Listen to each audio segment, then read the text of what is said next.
Superman the Ride is an Intamin Mega Coaster located in Six Flags, New England. This coaster is somewhat monumental to me because it was my first taste of what Intamin is capable of. Before Superman, the only Intamin coaster that I had done was Dragon at La Ronde, which I've gotten more force from a train ride than I've gotten on that. I still love Dragon though. It was also my second hyper. The only one that I had done before was Behemoth at Canada's Wonderland, which by the way is absolutely amazing. Superman has a drop of 221 feet and goes 77 miles per hour. Something that is funny to me is that both Behemoth and Superman have the exact same top speed. I like to start off with the negatives so I can end off in a positive note. I only found 2 to 3 flaws with the coaster. 2 of them are similar.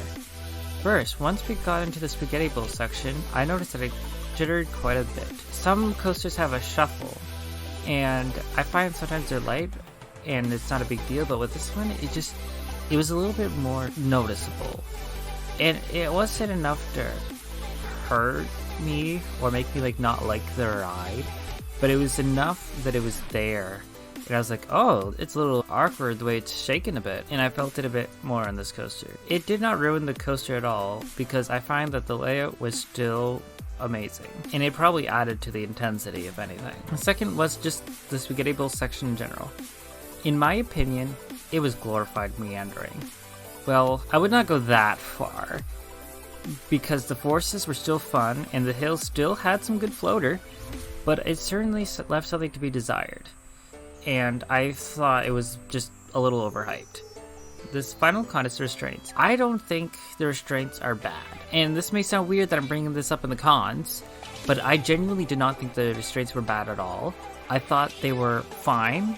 They were comfortable to me, and I still got airtime. But from what I've heard, it dampens the airtime.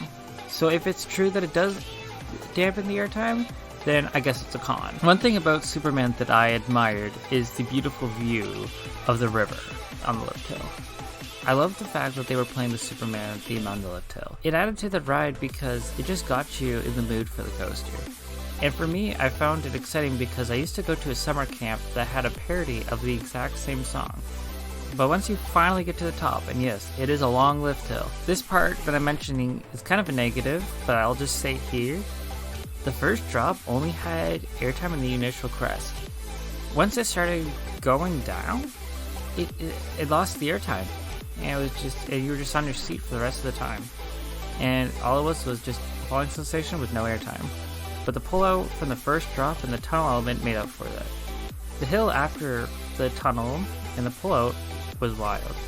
I would say that almost all the hills after the first drop give flow ejector airtime. It's the same kind of airtime that I got on Behemoth and Goliath. And by Goliath, I mean the one at La Ronde.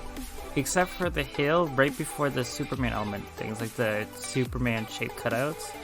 That hill throws you into space. I swear, it felt like I was kind of floating, and then it grabbed me and just yanked me down to the ground. It was insane. And I think that at that moment, that was one, if not the first time I experienced ejector airtime. I still believe that the speed hill on Leviathan gave me ejector airtime. But if that was not ejector airtime, then this was. The hill after the ejector hill that I was talking about kind of does nothing at all, like the one that takes you to the Spaghetti Bowl section. But I was too much in the state of holy crap from the ejector moment to care. Then the next was the Spaghetti Bowl section. It had some intense turns.